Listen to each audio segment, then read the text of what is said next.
दोस्तों, आज मैं आपको सुनाने वाला हूँ एक जंगल की चुड़ैल की कहानी। बिना किसी देरी के स्टार्ट करते हैं कहानी। एक दिन की बात है। ठंड का समय था। घना कोहरा भी छाया हुआ था। सारे लोग जल्दी कार्यालय का काम खत्म करके अपनी घर की तरफ निकल रहे थे। नाना जी उस समय के बड़े अधिकारियों में से एक थे।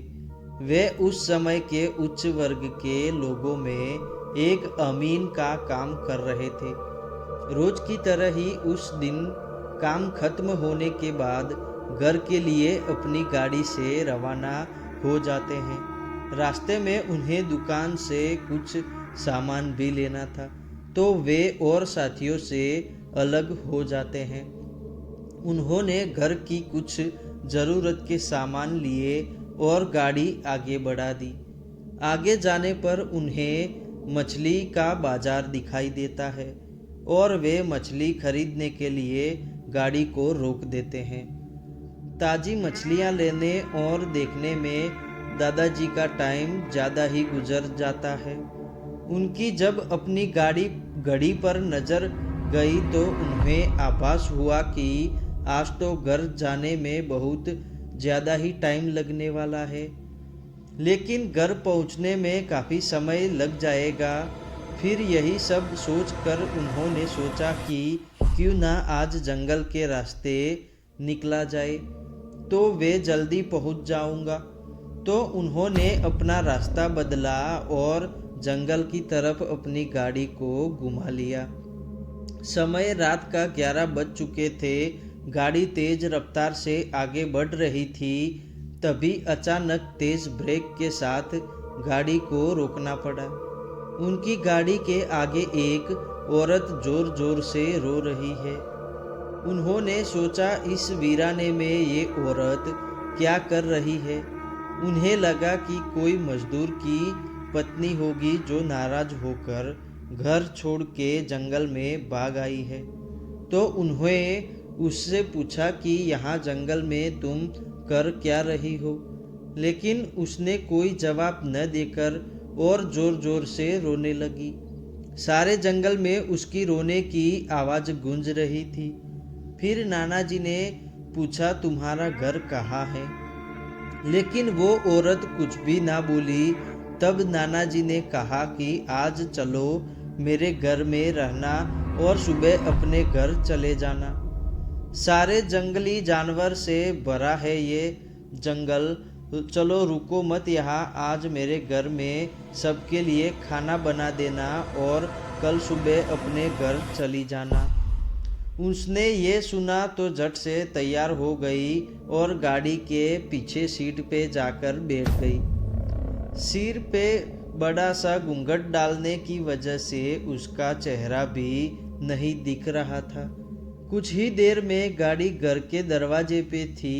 घर के लोग कब से दादाजी का इंतजार कर रहे थे। गाड़ी रुकते ही पापा ने पूछा, आज तो बहुत देर हो गई और सारे लोग भी आ चुके हैं। तब उन्होंने सारी बातें अपनी माँ को बताई और कहा कि आज खाना इससे बनाना लो और सुबह ये अपने घर चली जाएगी। इतनी रात को बेचारी जंगल में कहाँ भटक जाती, इसलिए मैं इसे अपने घर ले आया। पर पापा को कुछ संदेह हो रहा था कि कहीं चोर तो नहीं है। रात को सोने के बाद या खाना बनाने के समय कहीं घर के सामान को चुरा कर भाग ना जाए। पर बेटे की बात को कैसे मना करती। उन्होंने उस औरत को कहा, देखो आज तो मैं रख ले रही हूँ, लेकिन कल सुबह होते ही तुम यहाँ से अपने घर चली जाना और आ जाओ और रसोई में ये सामान उठा कर ले जाओ और खाना बना दो। उसने फिर से जवाब नहीं दिया, बस हूँ हूँ की आवाज़ बाहर आई और वो सारा सामान लेकर माँ के पीछे दूर चली गई। रसोई में सारा सामान रखवा कर माताजी ने उसे खाना जल्दी बनाने की सख्त हिदायत दी और कहा से चली आई। लेकिन उनका मन कुछ परेशान था। फिर 10 मिनट से रसोई में उसने देखा कि यहाँ तो कोई काम ही नहीं कर रही है, लेकिन वहाँ पहुँची तो देखा कि वो अभी तक मछलियाँ ही निकाल रही थी। उन्होंने बहुत जोर से गुस्से में आकर, यहाँ सब खाने का इंतजार कर रहे हैं और तुम अभी तक मछलियाँ ही निकाल रही हो, सुबह तक बनाओगी क्या? ऐसे से सिर पर घूंघट अभी भी था तो चेहरा देखना भी मुश्किल था। उन्होंने उससे कहा, तुम जल्दी से खाना की तैयारी करो, मैं आग सुलगा के देती हूँ, काम जल्दी हो जाएगा तुम्हारा। और वे जल्दी से चूल्हा जलाने की तैयारी करने लगी, लेकिन साथ ही वो उसका चेहरा देखने की भी कोशिश करती रही थी। लेकिन वो जितना देखने की कोशिश करती, वो औरत पल्लू और ज़्यादा खींच लेती।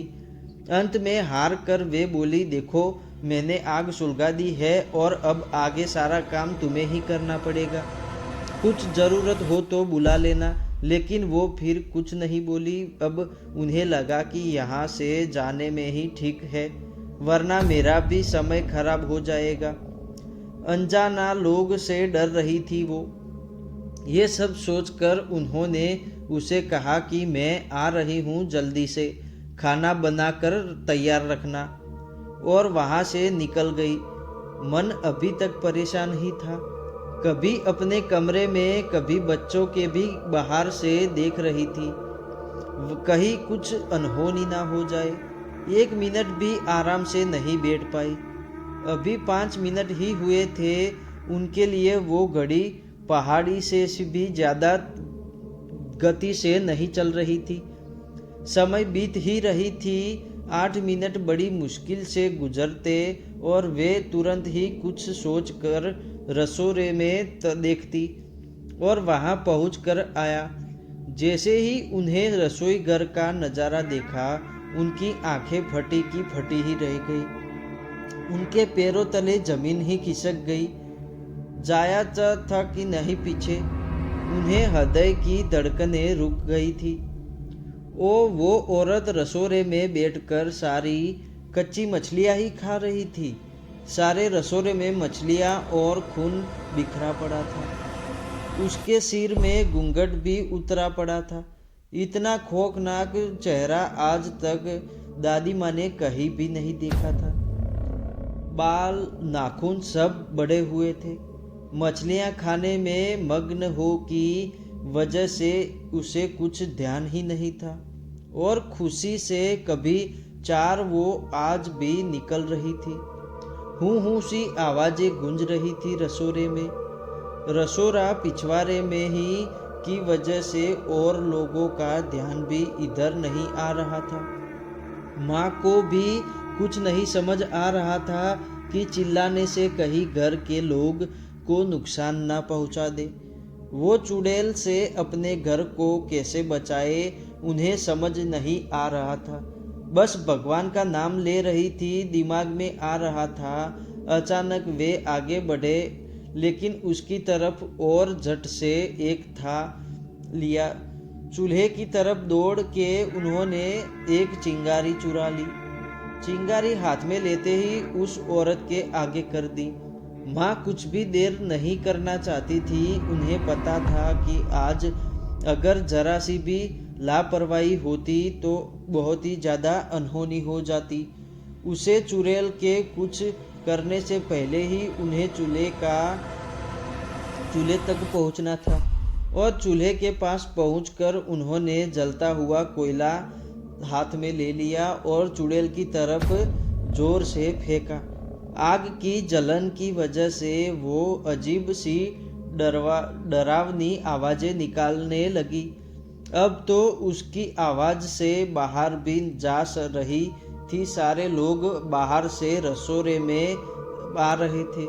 वो चुड़ैल जोर से हूँ जोर की आवाज़ से निकाल रही थी और पूरे रसोड़े में दौड़ रही थी, और माताजी को पकड़ना भी चाह रही थी। लेकिन अब सारे लोग रसोड़े में आ चुके थे। काफ़ी लोग भी देख वहाँ आने लग रहे थे।